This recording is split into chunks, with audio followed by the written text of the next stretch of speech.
Assalamualaikum warahmatullahi wabarakatuh. Apa kabar teman-teman semuanya hari ini? Insya Allah mudah-mudahan dalam keadaan baik ya. Nah, hari ini kita akan belajar fikih tentang bab sholat sunnah rawatib. Tapi mari kita membaca doa terlebih dahulu. Bismillahirrahmanirrahim.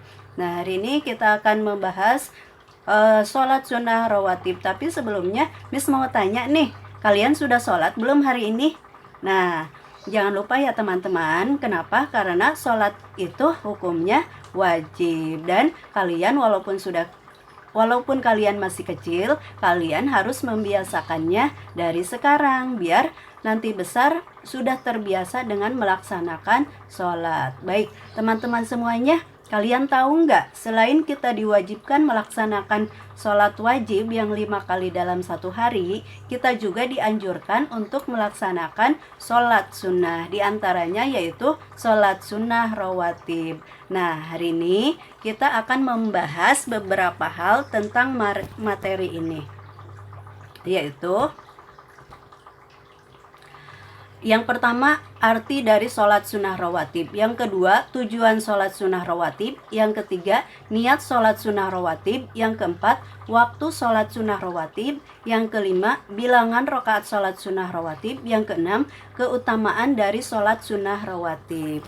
Nah, kemudian sekarang, apa sih arti dari sholat sunnah rawatib? Arti dari sholat sunnah rawatib di sini adalah sholat sunnah yang mengiringi sholat fardu, dikerjakannya sebelum atau sesudah sholat fardu. Nah, adapun sholat sunnah yang dikerjakan sebelum sholat fardu disebut qobliyah, dan sholat sunnah yang dikerjakan setelah sholat fardu disebut ba'diyah. Sekarang tujuan dari sholat sunnah rawatib. Tujuan dari sholat sunnah rawatib adalah menambah atau menyempurnakan dari kekurangan sholat fardu. Kemudian, bagaimana niat sholat sunnah rawatib? Niat sholat sunnah rawatib diantaranya yaitu Bismillahirrahmanirrahim. Usolli sunnata zuhri rok'ataini qobliyah lillahi ta'ala. Itu niat dari sholat sunnah qobliyah zuhur.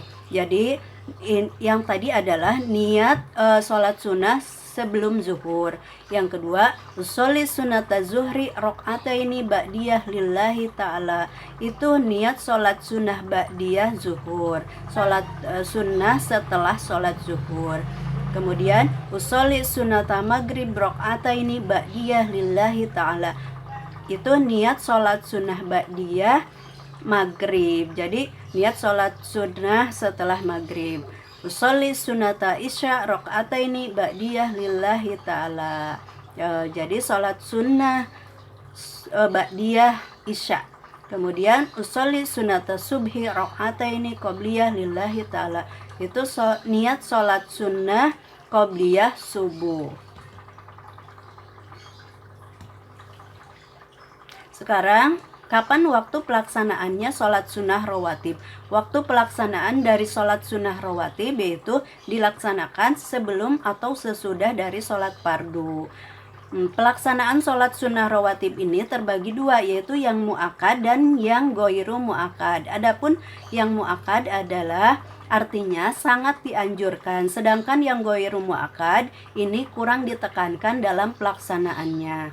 Kenapa disebut mu'akad? Karena Rasulullah menjadikan sholat sunnah rawatib ini sebagai kebiasaannya sehari-hari sewaktu beliau masih hidup. Dan kenapa disebut goiru mu'akad? Karena Rasulullah kadang-kadang melaksanakan sholat sunnah ini dan kadang-kadang tidak melaksanakan sholat sunnah ini sewaktu beliau masih hidup. Sekarang kita lihat bilangan dari rakaat sholat sunnah rawatib. Bilangan dari rakaat sholat sunnah rawatib masing-masing dikerjakan 2 rakaat. Tapi di sini ada bilangan rakaat sholat sunnah rawatib yang mu'akad dan ada bilangan rakaat sholat sunnah rawatib yang goiru mu'akad. Yang pertama yang mu'akad. Yang mu'akad yaitu 2 rakaat sebelum dan sesudah sholat zuhur. Jadi dikerjakan 2 rakaat sebelum sholat zuhur dan 2 rakaat sesudah sholat zuhur.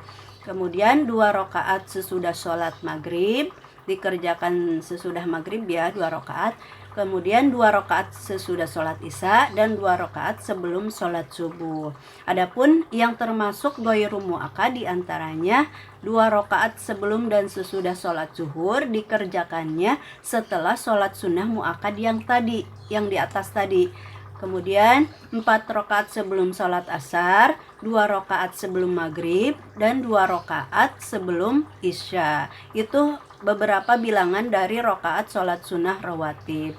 Sekarang, apa saja keutamaan dari sholat sunnah rawatib? Keutamaan dari sholat sunnah rawatib di sini yaitu menyempurnakan dari kekurangan sholat fardu. Yang kedua, mendapatkan lebih banyak kebaikan. Tentunya kita lebih mendekatkan diri kepada Allah. Yang ketiga, doa kita insya Allah akan dikabulkan oleh Allah. Nah, teman-teman semua, dari sholat sunnah rawatib tadi, di sini ada persamaannya dengan sholat fardu. Persamaannya yaitu gerakannya sama dengan sholat fardu, kemudian bacaannya juga sama dengan sholat fardu. Tetapi ada beberapa perbedaan sholat sunnah rawatib ini dengan sholat fardu. Di antaranya yaitu sholat rawatib ini tidak didahului dengan azan dan iqomah. Yang kedua, dilaksanakannya secara sendiri atau secara munfarid, tidak boleh dilaksanakan secara berjamaah. Kemudian yang ketiga, bacaannya tidak boleh dinyaringkan atau tidak boleh dikeraskan. Jadi bacaannya membaca bacaan sholatnya kita sendiri yang mendengar, ya, jangan sampai dikeraskan, jangan sampai dinyaringkan seperti kita sholat fardu. Kemudian perbedaan yang selanjutnya yaitu sebaiknya tempat mengerjakan sholat sunnah rawatib ini pindah sedikit dari sholat fardu tadi. Kemudian diawali dengan niat sebagaimana yang macam-macam dari sholat sunnah tadi.